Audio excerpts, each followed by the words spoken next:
Did you know most people would swear up and down that they're not the kind of person to sit there and judge somebody completely without, you know, letting them have the right to speak on their own behalf and tell you their story before listening to everyone else's?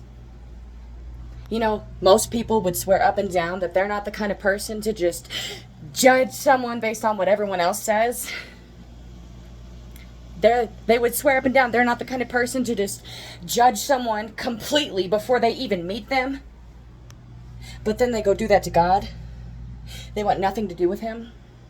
They blame him for all these things because of the representation of God from everyone else and their own structuring of that based on their own experiences. And they have not once gone to God asking God if they could have an encounter with him and see the real truth, completely void of everyone else's perceptions, including their own.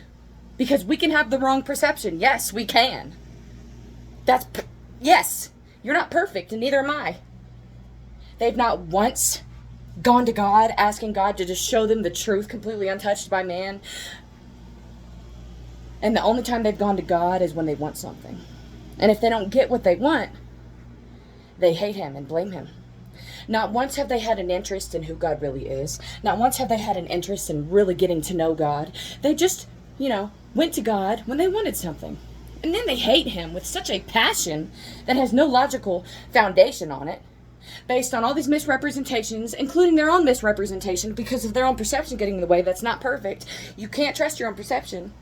You have to go to God for the truth untouched by man, because you are part of mankind. So the truth untouched by mankind is the truth. Make sure, go as far as saying the truth untouched by all corruption. You have to really want it.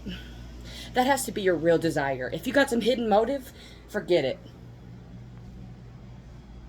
And if you have a hidden motive and you don't want it, you need to pray to God to help you out of that prison you're in, because you don't want to be trapped and you want the truth. If you think God's going to ignore you when you are on a journey for nothing but the truth, you don't know anything about God then. All you know is your assumptions, as most people do.